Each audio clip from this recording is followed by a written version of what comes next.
Hola estudiantes, this video is over a tense called the conditional tense.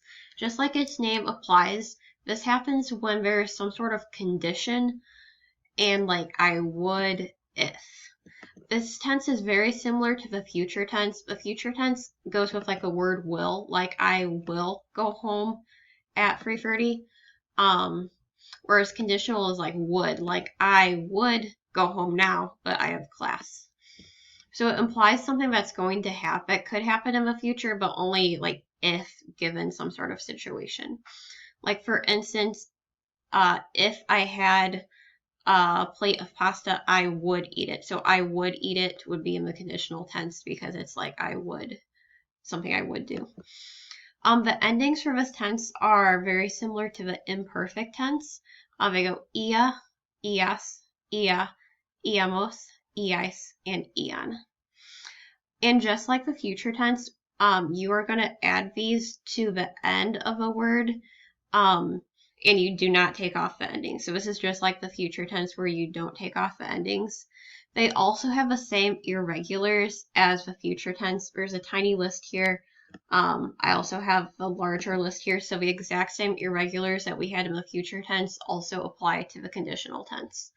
Same thing with the conditional. There are no stem changes or spelling changes either.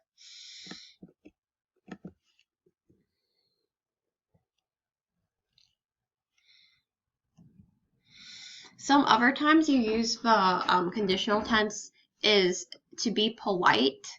So for instance, if I'm ordering in a restaurant, and I want to say I would like some cake, I would say me gustaría, using this aría ending instead of just me gusta. So ordering food would be helpful. This kid, if he has to go to a bathroom, he could, instead of saying puedo ir al baño, he could say podría ir al baño, using the conditional ia ending, and that would sound more polite.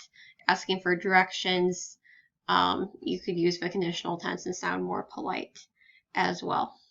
Another time you use the conditional tense a lot is like, what would you do if? Or it's like, would you rather, like, would you prefer to not be able to see or not be able to hear? So they're both like would you situations. Or would you eat garlic or an onion? Would you visit Mexico or Spain? So they're all like what would you do if you could. Let's practice conjugating the conditional tense some. So I have poder here. Poder is from my irregular list. It loses its vowel. So my root word is going to be podra. It's going to end with ia in my yo form. Notice there are the accent marks on all the i's here. Bailar, I take my whole word, add my ending ian. Vivir is regular, have the whole word, add my ending ias. Ser is also regular. I take my whole word, add the ending iamos. And tener is from the irregular list. It gets the D instead of the E, and it has the ia ending. So that's how you conjugate with conditional tense. If you remember your irregulars from the future tense, this tense should be very easy because it's just the endings that are different. Adios.